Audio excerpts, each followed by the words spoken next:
अंधाधुन 2018 की इस मूवी ने इंडिया में इसने अपना बॉक्स ऑफिस कलेक्शन 75 करोड़ का किया और वहीं चाइना में इसका बॉक्स ऑफिस कलेक्शन 280 करोड़ का रहा।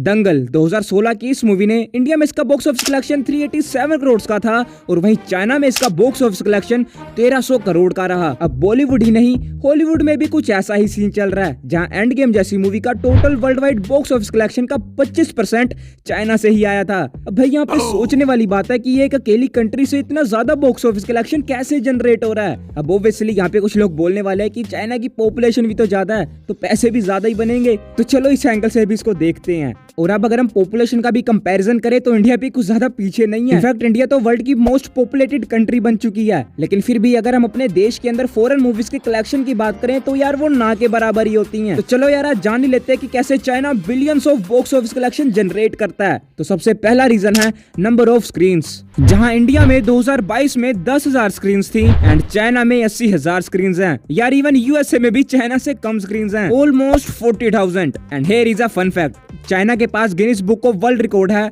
सबसे ज्यादा मूवी स्क्रीन्स होने का। अब यहाँ बेसिकली सिंपल सी बात है, आपके पास जितनी ज्यादा स्क्रीन्स होगी उतने ही ज्यादा शोज लगेंगे और उतने ही ज्यादा प्रॉफिट होगा।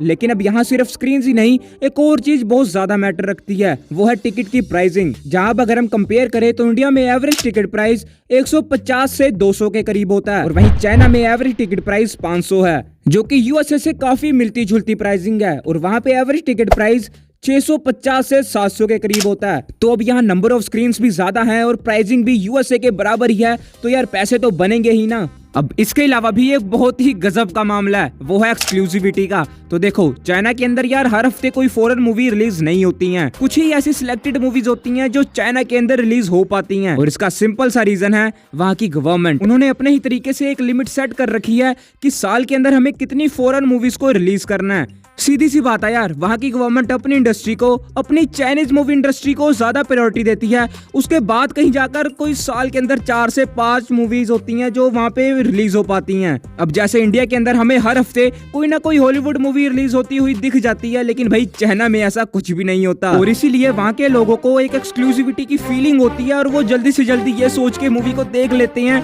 कि यार फिर पता नहीं हमें कब कौन सी फॉरेन मूवी थिएटर के अंदर एंजॉय करने को मिले। और इसी वजह से हमें मूवी का बॉक्स ऑफिस कलेक्शन इतनी जल्दी इंक्रीज करते हुए दिखाई देता है। और ऊपर से चाइना में किसी भी मूवी को रिलीज करना बजट वाइज बहुत ही सस्ता पड़ता है, इवन इंडिया से भी सस्ता। मतलब लैंग्वेज वाइज मूवी को चाइना के अंदर रिलीज करने के लिए सिर्फ एक ही लैंग्वेज में डब करना पड़ता है और 98% ऑडियंस कैप्चर हो जाती है, जो कि सीधा सीधा प्रोडक्शन पर इफेक्ट डालती है। अगर हम इसे इंडिया से कंपेयर करें, तो अगर हमें किसी फॉरेन मूवी को इंडिया के अंदर रिलीज करना है तो उसको कम से कम हिंदी, तमिल, तेलुगु और कन्नड़ा में एटलीस्ट डब करना ही पड़ेगा और फिर भी इंडिया की 100% ऑडियंस कैप्चर नहीं होंगी। ये भी एक मेजर रीजन रहता है कि इंडस्ट्री के लोग पूरा जोर लगाते हैं कि हम अपनी मूवी को चाइना के अंदर रिलीज कर पाएं।